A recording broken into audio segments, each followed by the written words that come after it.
makhluk namanya malaikat. Dia mengajari sesuatu dan hasilnya itu adalah pengajaran kepada Nabi Muhammad. Yang itu nanti setelah Nabi mendapatkan wahyu dari Jibril, perbedaan pengetahuan yang dimiliki Muhammad antara dia sebelum dapat wahyu dengan sesudah wahyu itu jauh sekali bedanya. Pokoknya 180 derajat lah. Coba bayangkan kan, ada tukang beca misalnya yang nggak tamat SD, dia suruh ngomong, terus ada profesornya ahli bahasa misalnya, ahli komunikasi, suruh ngomong, beda nggak? Wah jelas sekali, itu bedanya jelas, itu nggak mungkin sama kan? Nah ini ini mesti beda, ini beda nuansanya. Nah tapi ini Nabi Muhammad SAW itu drastis. Sebelum dia menjadi Nabi, sebelum diberi wahyu oleh malaikat Jibril, oleh Allah Subhanahu Wa Taala kepada Muhammad, dia tidak punya pengetahuan apa-apa. Tetapi setelah itu pengetahuannya Nabi Muhammad yang nanti dikodifikasi dalam bentuk Al-Quran dan dikodifikasi juga dalam bentuk sunnah. Sunnah ini perilakunya Nabi Muhammad SAW itu sangat luar biasa. Sampai Nabi kalau bicara ini setelah dia dapat wahyu, kata Nabi Muhammad SAW, utitu bijawami'il kalim. Aku diberi kemampuan jawami'ul kalim. Jawami'ul kalim itu menghimpun pengetahuan yang banyak tetapi dengan kata-kata yang singkat. Itu banyak sekali. Nabi kalau sampaikan hadis ya, kan singkat saja. Misalnya ad-dinu an-nasihat. Agama itu adalah nasihat, sudah aja segitu. Nah, nanti hanya ditanya oleh sahabat, liman ya Rasulullah, lillah wa li rasulihi wa li a'immatil muslimin wa amatihim, gitu. Nanti jawaban Nabi hanya begitu saja, sudah singkat. Tetapi ketika digali maknanya luar biasa. Yang membuat syarah tentang ad-dinu an-nasihat itu sudah puluhan ulama ya. Dan syarahnya nggak ada yang pendek-pendek, itu panjang semua. Jadi ceritanya itu menjadi luar biasa. Jadi artinya ini maknanya walaupun luas, tetapi bisa disingkat dengan kata-kata yang singkat. Dan ini tidak bisa dilakukan kecuali oleh orang-orang yang bersekolah tinggi atau belajar sastra dan sebagainya. Tapi ternyata Nabi tanpa sekolah dia mendapatkan itu. Nah inilah yang disebut dengan mukjizat. Nanti para nabi yang lain juga sama. Dia memiliki mukjizat-mukjizat yang menunjukkan bahwa ini bukan perilaku manusiawi. Seandainya Nabi dia mendapatkannya sebagai manusia biasa, maka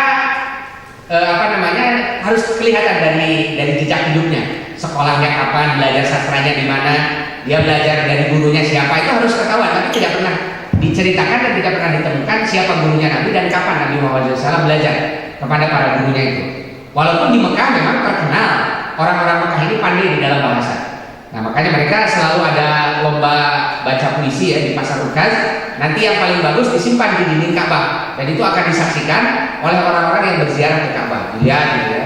Nah Nabi Muhammad tidak pernah terlibat di pasar Ukaz, tidak pernah belajar sastra. Tetapi ketika jadi Nabi, ini salah satu keahliannya adalah mengungguli kemampuan bahasanya para ahli sastra itu, dan mestinya itu harus belajar, tapi ini tidak. Nah ini kan yang nanti menjadi mukjizat. Maka sampai sekarang Quran itu jadi mukjizatnya Nabi Muhammad SAW. Nah dengan cara seperti itulah nanti Allah Subhanahu Wa Taala ikut intervensi di dalam dalam sejarah. Makanya ada Nabi diceritakan oleh At-Tabari itu setiap fase, ini nabinya ini nabinya ini sampai nanti terakhir adalah Nabi Muhammad SAW. Kenabiannya selesai misinya sampai di situ, tapi jangan lupa Nabi mengatakan al-ulama'u warasatul anbiya'i. Nanti yang akan mewarisi para nabi ini adalah para ulama. Maka para ulama inilah yang menjaga dan memelihara wahyu Allah Subhanahu Wa Taala sehingga dia tetap ikut menjadi bagian dari sejarah umat manusia. Para ulama ini dia berperan selalu untuk melakukan perubahan-perubahan di tengah masyarakat. Makanya dalam sejarahnya Imam Tabari itu dia tidak bisa melepaskan kisah-kisah tentang bagaimana para ulama hidup di dalam sejarah. Tapi kan kita tidak pernah menemukan itu di dalam buku sejarah yang kita baca. Buku sejarahnya yang ditulis di di buku-buku SMA dan sebagainya itu nggak ada. Bahkan yang lebih mengerikan lagi, saya baca buku sejarah, teks sejarah Islam. Udah ceritanya teks sejarah Islam yang diajarkan di sekolah-sekolah sanawiyah, madrasah gitu ya. Madrasah sanawiyah berarti kan dia Islam itu harusnya. Tapi ketika dia menceritakan sejarah Islam, bahkan peran Nabi sebagai Nabi pun itu reduksinya luar biasa banyak sekali. Apalagi setelah zaman Nabi, dia nggak cerita sama sekali bagaimana peran para ulama itu memelihara misi kenabian, memelihara turos yang diwariskan oleh Nabi Muhammad SAW. Itu nggak ada. Dia misalnya ya sangat bersemangat cerita tentang Abbasiyah. Apa yang diceritakan dari Abbasiyah? Yang diceritakan pencapaian fisik. Itu kan sama seperti orang-orang Barat menceritakan bagaimana mereka mencapai kemajuan. Makanya kan sekarang ini kalau cerita tentang Islam yang ingin diperbandingkan dengan Barat itu hal-hal yang fisik saja. Misalnya tuh lihat zaman Abbasiyah. Zaman Abbasiyah ini dia sudah ada ilmu pengetahuan, ini ilmuannya, ilmu pengetahuan dalam bidang matematika, dalam bidang kedokteran, dalam bidang apalagi ya, dalam bidang astronomi, dalam bidang apa? Kenapa nggak pernah cerita ya ilmu pengetahuan dalam bidang Quran, dalam bidang hadis, dalam bidang fikih? Karena itu kan nggak ada bandingannya di mana? Di Barat gitu ya. Dia nggak ada bandingannya, tapi nggak pernah ceritakan. So, kalau ini diceritakan nanti kita akan menjadi sangat tahu bahwa sebetulnya pokok dari ilmu pengetahuan ini, karena yang pertama kali dipelihara nanti oleh Nabi Muhammad adalah apa? Quran, hadis, dipelihara ini terus dikembangkan ilmunya. Kemudian ketika ada tuntutan dari masyarakat untuk menjawab tantangan tertentu, maka lahirlah tadi ilmu pengetahuan yang non Quran, non hadis tadi itu. Tapi itu lahir terlebih dahulu. Dan kemudian ketika diceritakan Abbasiyah, kan kita menjadi salah paradigma tentang mana yang disebut dengan zaman keemasan.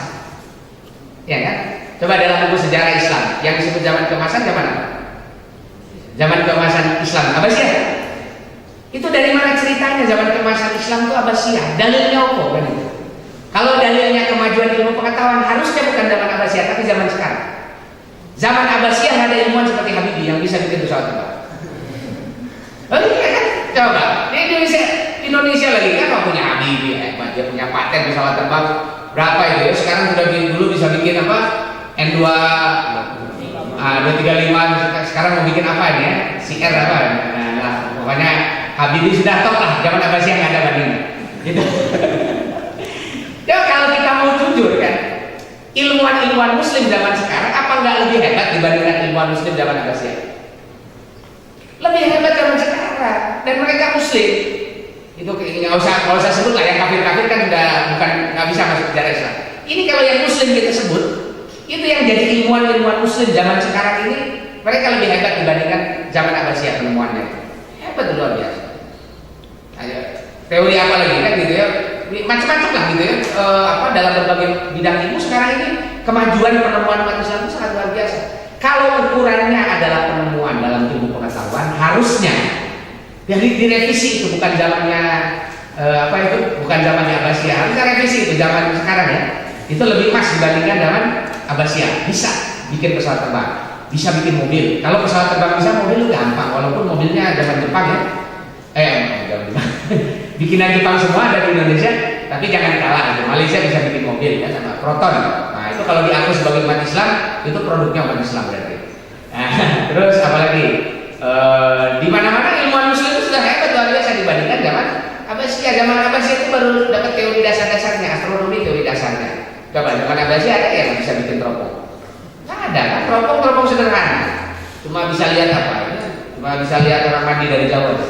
Nah itu teropongnya kuno itu kan. Coba lihat teropong sekarang ini kan, wah luar biasa. Itu yang umat Islam bikin teropong yang canggih bisa sekarang.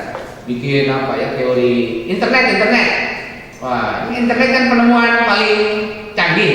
Kan ini yang mempunyai Yahudi. Nah, umat Islam juga banyak yang bisa kan gitu ya. Makanya bikin macam-macam umat Islam itu ada. Artinya apa?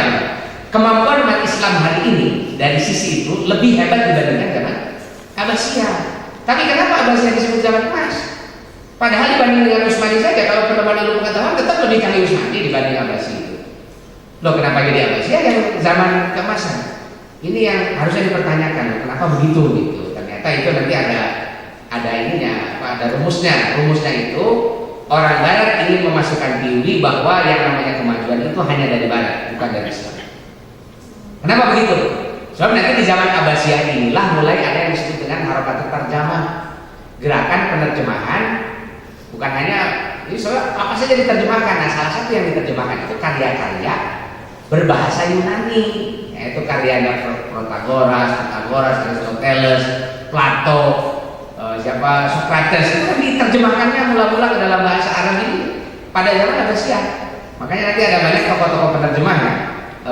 Zamannya Abbasiyah. Kita juga kenal tokoh seperti Ibnu Sina, itu kan zamannya Abbasiyah. Ibnu Sina, kemudian Ibn Rushd dan lain-lain itu pada zaman Abbasiyah.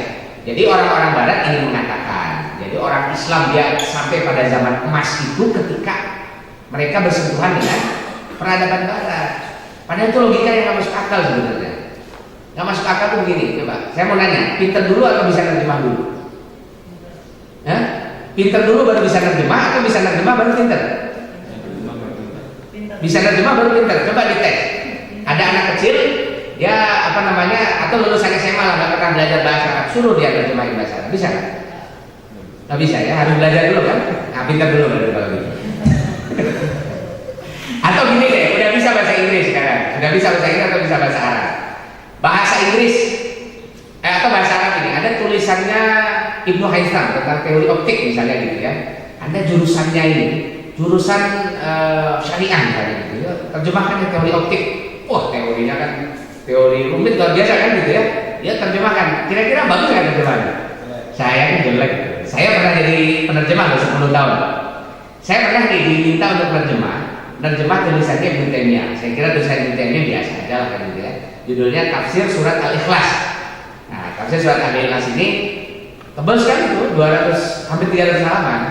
Ya, padahal cuma ngasih tafsir Surat Al-Ikhlas saja. Jadi kasih yang benar gitu, so, diterjemahkan. Wah, mula-mula sih awal-awal karena analisisnya bahasa seperti tafsir umumnya, saya pernah belajar itu juga nggak sulit. Tapi kesini-sininya Ibnu Taimiyah itu sudah menggunakan teori linguistik dan teori filsafat yang sangat mendalam filsafat bahasa. Saya belum belajar itu. Jadi mas teori linguistiknya apa dong ya? Kan dulu walaupun fakultas sastra tapi sastra kesasar kan jurusannya sejarah. Ya. Nggak pernah belajar linguistik. Jadi ini teori linguistiknya apa gitu. Ibnu Taimiyah menggunakan itu. Jadi mendasar sekali kan sampai akhirnya baru 80 halaman saya terjemahkan. Saya kembalikan lagi ke saya datangi editornya. Saya bilang gini, saya bisa terjemahkan ini tapi kasih waktu saya 2 tahun.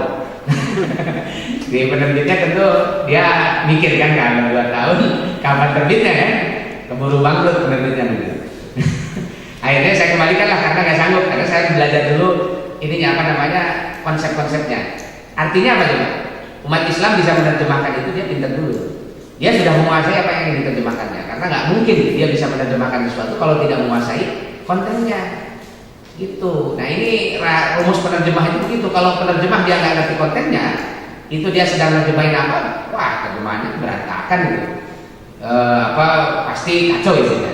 Nah umat Islam ini kan dia terjemahkan Plato, Aristoteles dan sebagainya. Ini kan setelah mereka pintar ngerti kan gitu yang gitu-gitu ini materi kecil lah. Tapi apa namanya perlu juga diterjemahkan supaya jadi perbandingan kan, perbandingan bagaimana pemikiran Islam. Maka tidak ada satupun teori Yunani yang tidak diislamkan. Teorinya Plato ketemu dengan Ibnu Sina diislamkan.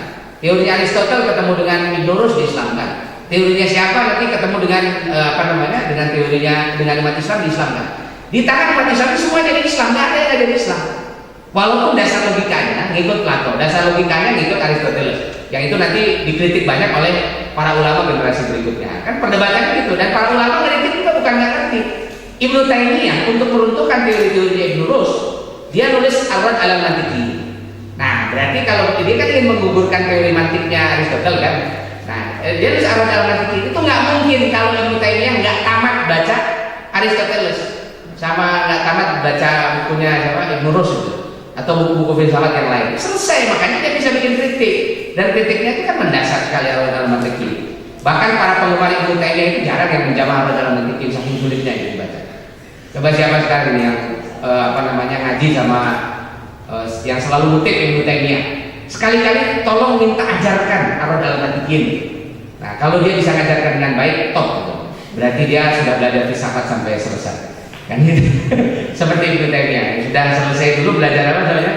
Filsafat sehingga dia bisa kritik filsafat. Sama seperti Imam Ghazali kan gitu ya, dia kritik Ibn Rushd, Ta'awud al-Malasila. Dia selesaikan dulu itu apa bacaannya Ibn Rushd, ya, apa teorinya Aristoteles, dia baca semua baru kritik. Dia belajar filsafat baru selesaikan apa kritik kepada filsafat sehingga menjadi sangat mendasar ini. Nah itu umat Islam itu, tetapi kan orang Barat ini ingin mengagungkan dirinya bahwa inilah mereka ini yang berhasil menyumbangkan peradaban. Maka diangkatlah itu teori zaman emas Islam itu adalah zaman Abbasiyah. Padahal kalau kita balik lagi ke wahyu kan, Rasul mengatakan, kita balik lagi ke hadis, khairul qurun korni. Sebaik-baik zaman adalah zamanku. Makanya zaman emas itu zaman Nabi Muhammad SAW, nggak ada zaman emas selain zaman itu. Makanya semua timbangan uswah hasanah itu kan tidak ke zaman Abbasiyah, ke zaman siapa? Zaman Nabi Muhammad SAW. Mana ada kan kita Harun al-Rasyid uswatun hasanah kan? Enggak. Uswatun hasanah itu kan laqad kana lakum fi Rasulillahi uswatun hasanah. Nanti Rasul dan sahabat-sahabatnya inilah yang harus dijadikan sebagai ukuran keberhasilan peradaban. Itu soal kemudian ilmu pengetahuan berkembang karena itu ada kebutuhan dan sampai sekarang juga berkembang terus ya ilmu pengetahuan itu. Nah itu contoh lah ya, contoh bagaimana orang-orang barat itu secara sempurna dia ingin menghilangkan intervensi ilahiyah di dalam sejarah, dan mereka ingin mengatakan bahwa manusia saja yang memiliki peran di dalam perubahan sejarah. Baik, saya kira itu satu bagian dari dari pembahasan kita pada siang hari ini. Nah, silakan kalau ada pertanyaan-pertanyaan sampai di sini supaya nanti kita bisa sambung lagi. Ya, baik. Silakan. 1, 2, 3.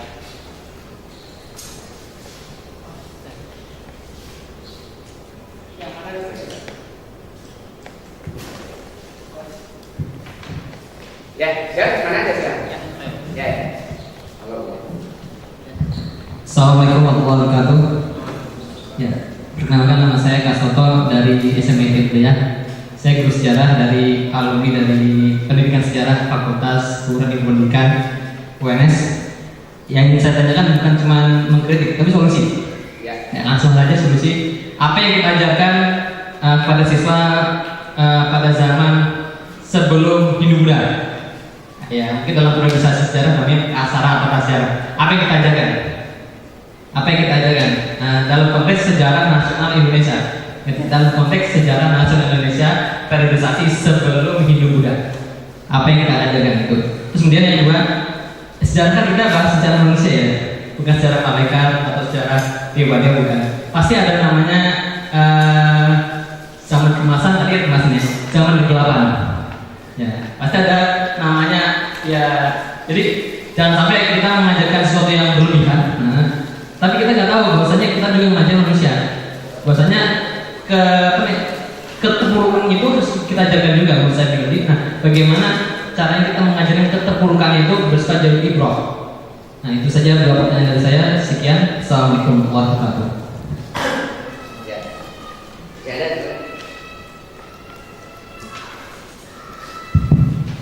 Assalamualaikum warahmatullahi wabarakatuh. Nama saya Adit dari jurusan Sejarah UNS. Yang saya pertanyakan tentunya keterkaitan ini mengkaji sejarah.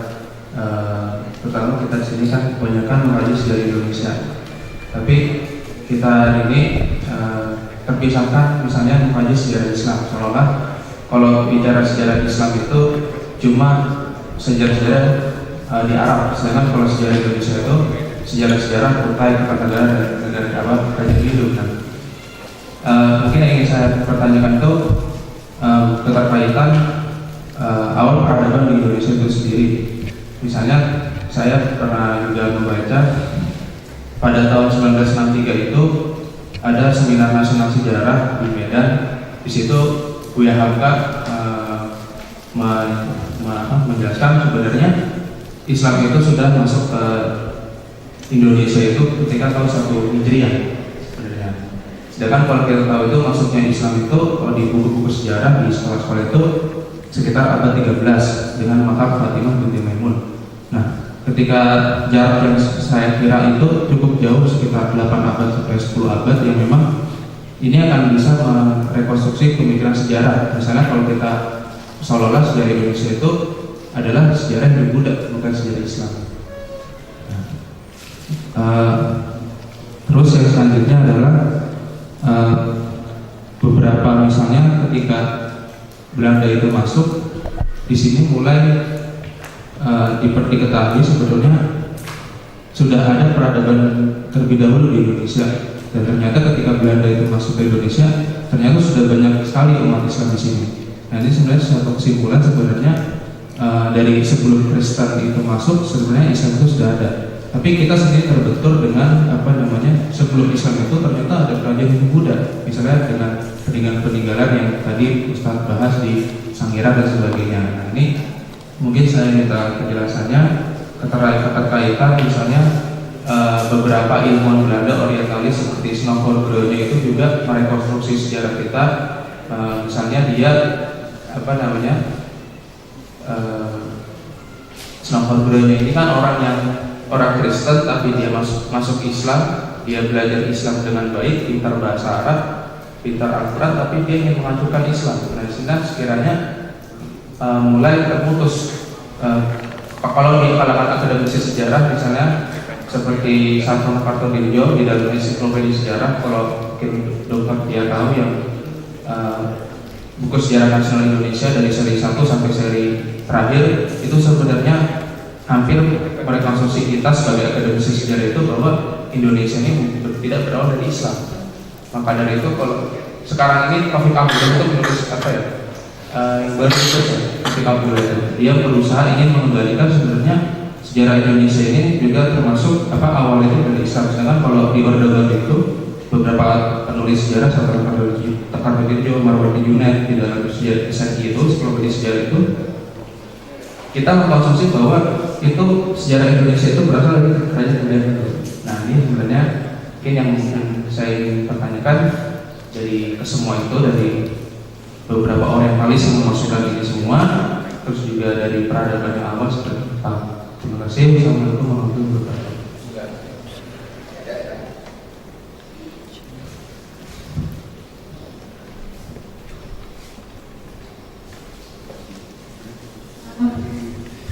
Assalamualaikum warahmatullahi wabarakatuh. Saya Mimi dari Salatiga. Materi yang sangat menarik dan lumayan membuat kita ternyah. Ada beberapa poin yang ingin saya tanyakan. Tadi disebutkan bahwa sejarah itu tidak bisa lepas dari diri si penulis sejarah. Sedangkan kalau kita lihat penulisan sejarah selama ini memang sedikit sekali yang pro dengan Islam. Kemudian yang ingin saya tanyakan, sistem penulisan seperti apa yang bisa diterima oleh semua pihak, dalam arti orang-orang sekuler pun bisa menerima, karena selama ini kebanyakan orang-orang yang menulis pro Islam biasanya langsung ditolak begitu. Kemudian kalau kita misalnya menulis sejarah, kalau saya selama ini sih cuek, suka-suka saya terserah mau nulis apa, terserah orang lain mau apa gitu. Itu sebenarnya sih nggak bagus, pinginnya lebih dari itu lagi agar tidak semau gue dalam menulis, istilahnya bisa diterima oleh semua pihak. Kemudian kalau menulis novel sejarah itu yang bisa dipertanggungjawabkan itu seperti apa metodenya? Terima kasih.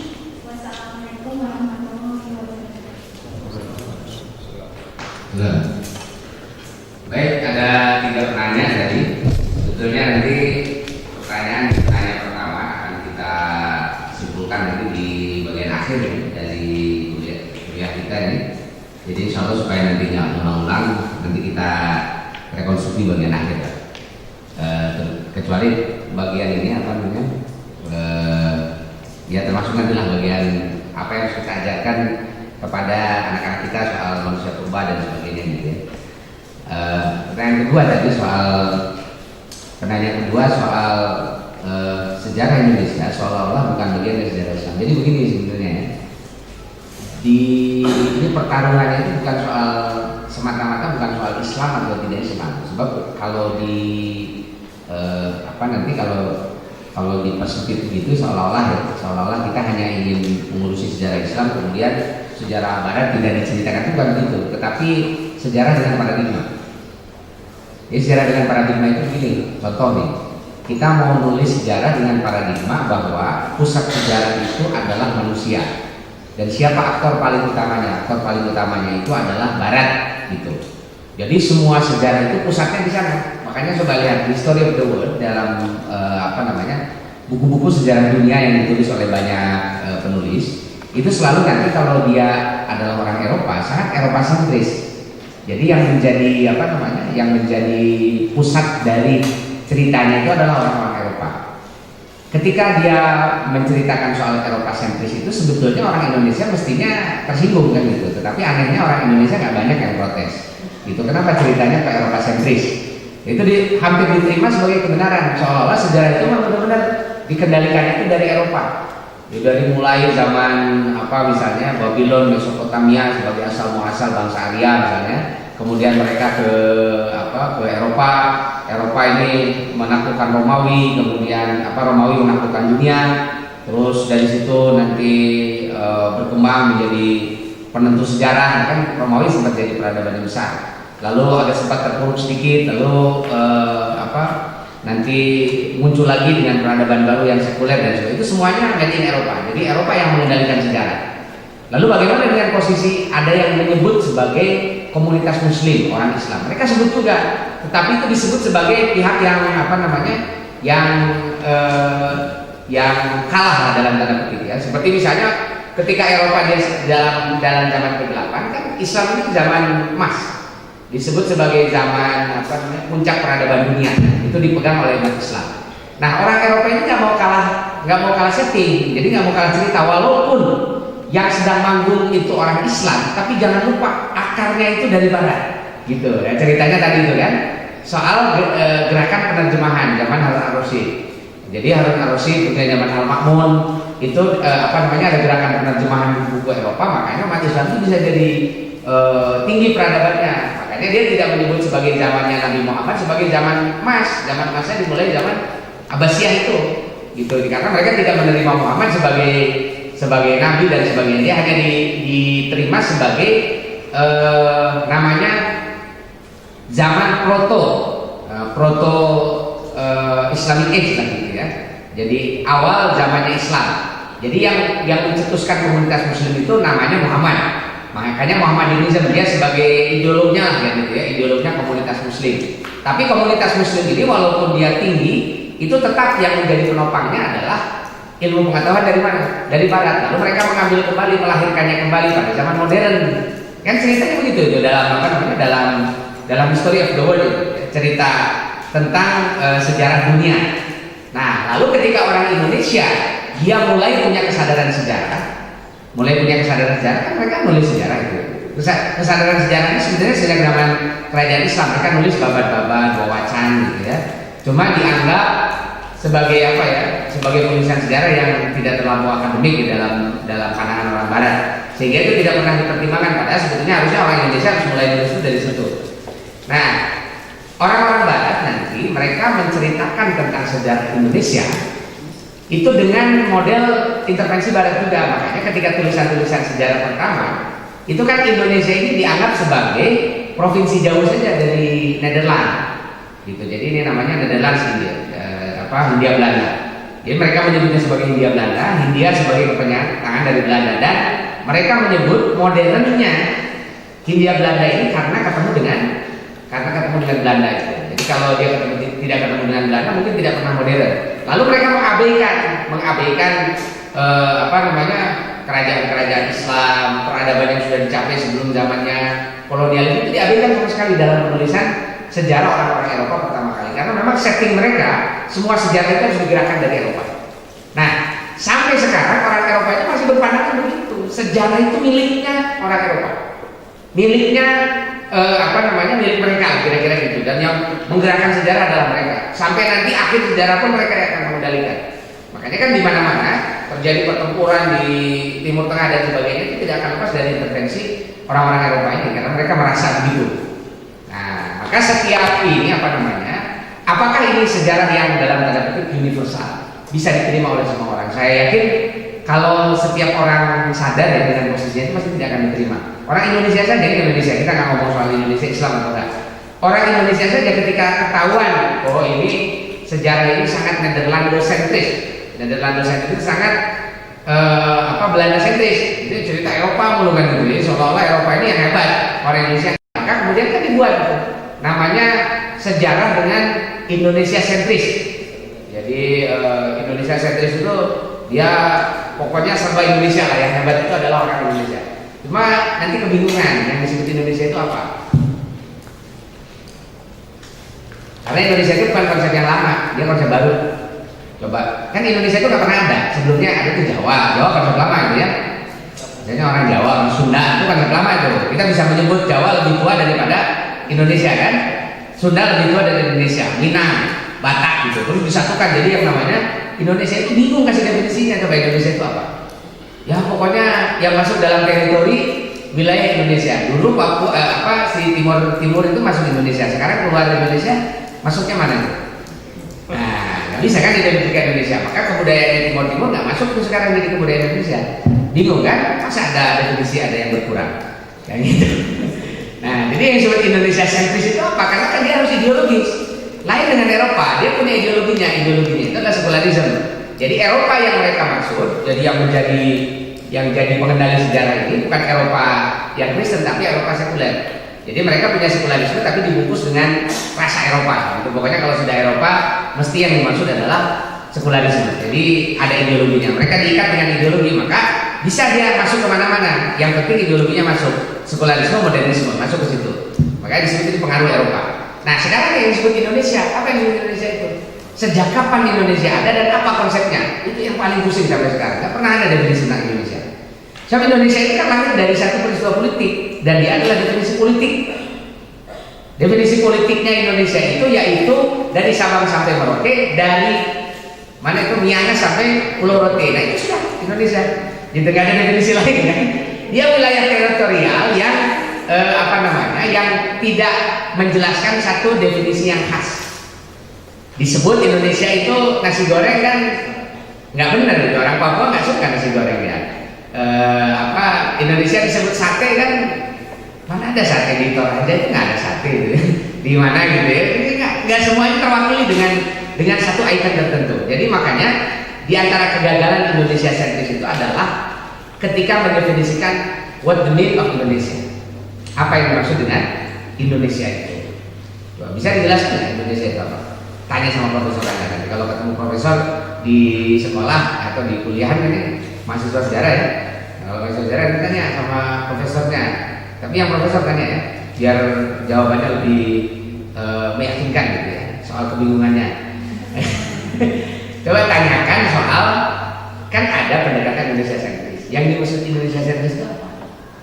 Ya pernah ada definisinya. Dulu waktu Indonesia sentris digagas tahun 57, itu definisinya adalah siapa yang melawan Belanda, dia memperjuangkan berdirinya Indonesia itu disebut sebagai pro Indonesia. Sudah begitu saja kan gitu. Walaupun konteksnya nggak ada kaitan dengan mendirikan Indonesia atau tidak. Contoh misalnya, tiba-tiba ada perang antara Arupalaka dengan Hasanuddin, gitu kan? Nah, Hasanuddin perang dengan Arupalaka. Itu pada zaman siapa?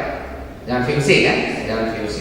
Hasanuddin karena tidak dibantu oleh VOC, dia dianggap sebagai pahlawan. Arupalaka karena dibantu sama VOC dianggap sebagai penjahat. Yang marah orang Bone karena pahlawannya dianggap sebagai penjahat.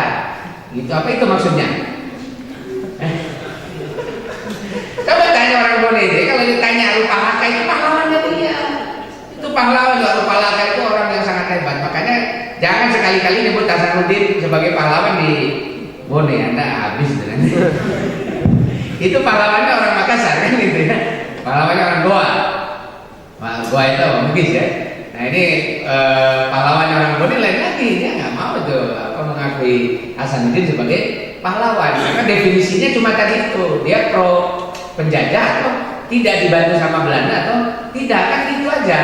Padahal kan Hasanuddin sama Arupalaka perang itu nggak ada kaitan dengan mendirikan Indonesia. Apa Hasanuddin waktu itu sudah mencita-citakan, wah nanti saya bikin Indonesia merdeka tahun 1700 berapa itu ya? Wah belum kepikiran lah Indonesia-nya ada entah di mana kan? Itu memang perang perebutan ini saja apa namanya kekuasaan, perebutan akses ekonomi dan akses politik di wilayah itu di kawasan Sulawesi Utara itu. Jadi itu perang politik saja. Jadi antara Arupalaka dengan Hasanuddin. Cuma kebetulan Arupalaka ini dia punya akses ke VOC dan dia dibantu persenjataan oleh VOC. Apakah itu tanda bahwa dia anti Indonesia, tidak mau merdeka Indonesia? Soal merdeka Indonesia itu belum kepikiran. Kata Indonesianya saja baru dikenal, ini ya, baru dikenal tahun 1930-an di sini.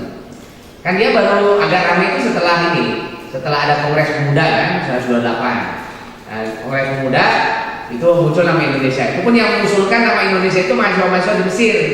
Mukhtar Lutfi, Mukhtar Yahya diusulkan komunikasi sama seperti apa dengan Hatta yang sedang belajar di Belanda. Udahlah kita bikin gerakan kita namanya Gerakan Indonesia. Indonesia ini pelajaran yang mereka dapatkan di pelajaran ilmu alam waktu apa namanya mereka belajar lah kira-kira gitu. Nah, jadi kata Indonesia ini baru tahun 30 ramai. Yang pertama pakai itu PKI, Partai Komunis Indonesia tahun 22. Itu resmi gitu ya, Partai Komunis Indonesia. Sebelumnya kan nggak ada yang pakai nama Indonesia. SI, bukan Syarikat Indonesia kan, Syarikat Islam. Itu Muhammadiyah, tidak Muhammadiyah Indonesia, Muhammadiyah saja. Apalagi sebelumnya ada, apalagi Budi Utomo kan ya, Budi Utomo apa segala macam itu nggak ada. Bahkan tahun 25 ketika nah baru tahun 25 ini yang tidak PKI itu kan mendirikan, selain PKI ada tokoh-tokoh dari Belanda yang belajar dari Belanda seperti Hatta dan lain-lain, mendirikan PI namanya, Perhimpunan Indonesia, yang tadinya waktu di Belanda namanya Indische Party, Indische Vereniging, Indische Party dari berikutnya, Indische Vereniging. Jadi mula-mulanya namanya bukan Indonesia.